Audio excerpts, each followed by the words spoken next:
한 나라의 운명이 단 하나의 기업에 달려있다? 상상이 가시나요?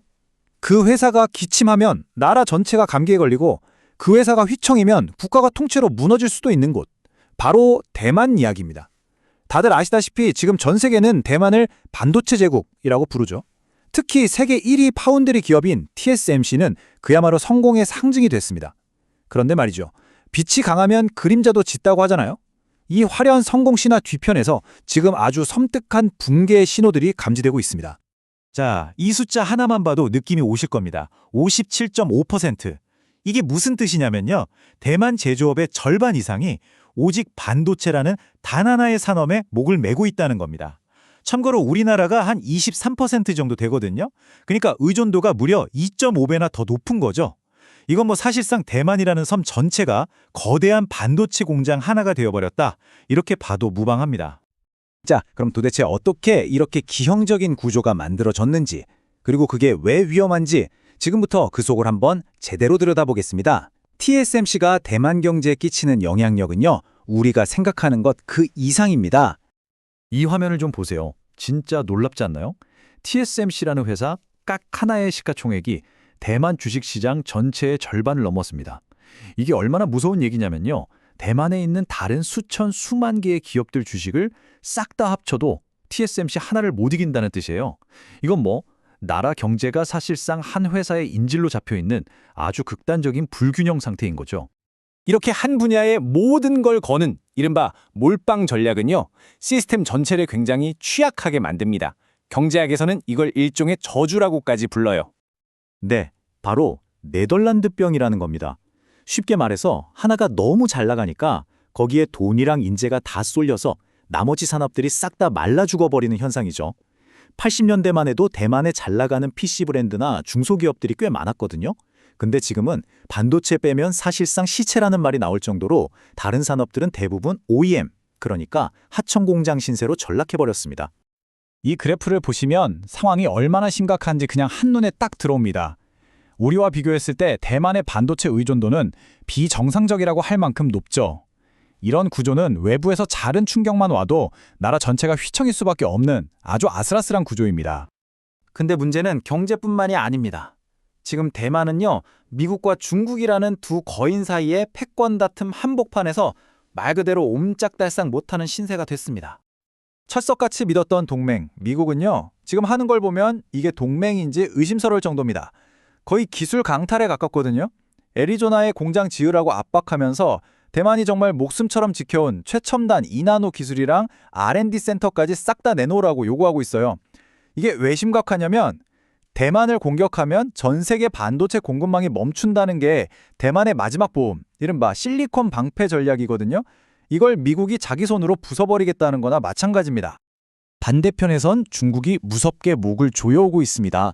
2027년 침공설은 더 이상 그냥 뜬 소문이 아니라 미 정보기관도 인정하는 공식 시나리오가 됐어요. 진짜 거대한 아나콘다가 먹잇감을 휘감듯이 대만 주변을 포위해서 에너지랑 통신망을 끊어버리는 봉쇄훈련을 계속하고 있고요. 심지어 대만군 장성들이 군사기밀을 중국에 넘기다가 줄줄이 체포되는 걸 보면 내부도 이미 심각하게 흔들리고 있는 거죠. TSMC의 창업자 모리스 창이 남긴 이 한마디, 자유무역은 죽었다. 이게 바로 지금 대만이 마주한 냉혹한 현실을 가장 정확하게 보여주는 말 아닐까요? 더 이상 예전 같은 협력은 없고 오직 각자 살아남아야 하는 시대가 왔다는 겁니다. 그런데 밖에서 오는 위험만큼이나 어쩌면 그보다 더 심각한 문제가 바로 내부에서 터져나오고 있습니다. 화려한 반도체 제국의 뒷모습에는요, 젊은 세대의 깊은 절망이 자리 잡고 있습니다. 타이베이 집값은 서울 강남 뺨치는데 평균 월급은 서울의 60% 수준밖에 안 됩니다. 여러분, 이게 말이 되나요? 젊은 세대에게 내 집 마련이라는 건 사실상 불가능한 꿈이 되어버린 지 오래입니다. 아니 진짜 기가 막힌 사실은요. 타이베이 시내 아파트의 주차 공간 한 칸 가격이 우리 돈으로 1억 2천만 원에 달한다는 점입니다. 집을 겨우 사도 주차장 때문에 억대의 빚을 또 져야 하는 나라? 이게 대만의 현실입니다.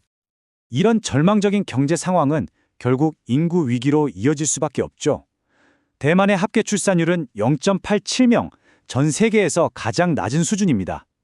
돈도 없고 집도 없고 미래에 대한 희망도 없는데 과연 누가 아이를 낳으려고 하겠습니까? 여기서 끝이 아닙니다. 내부의 취약점은 더 있어요. 먼저 똑똑하고 유능한 인재들은 더 나은 기회를 찾아서 미국이나 중국으로 떠나고 있습니다. 심각한 두뇌 유출이죠. 또 TSMC 공장 대부분이 언제 터질지 모르는 불의 고리 지진대 바로 위에 세워져 있습니다. 자연재해 한 방에 모든 게 멈출 수 있다는 얘기예요.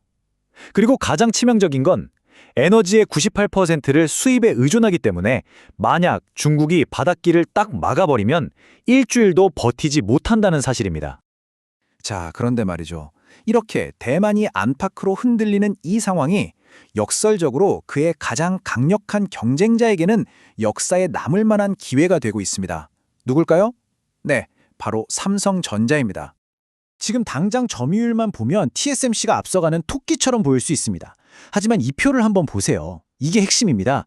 대만은 TSMC가 무너지면 나라 전체가 망하지만 삼성은 반도체가 잠시 주춤해도 스마트폰, 가전, 바이오 같은 다른 사업들이 든든하게 버텨주는 거북이와 같은 체력을 가졌다는 거죠.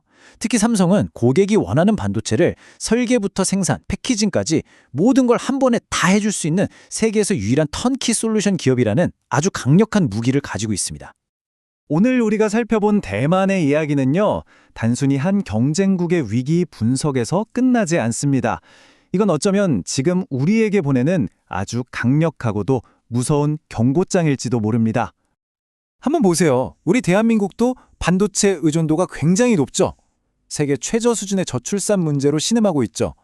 감당 안 되는 부동산 문제, 그리고 주변 강대국들 사이에서 눈치 보는 것까지. 정말 소름 돋을 정도로 대만과 똑같은 숙제를 안고 있습니다.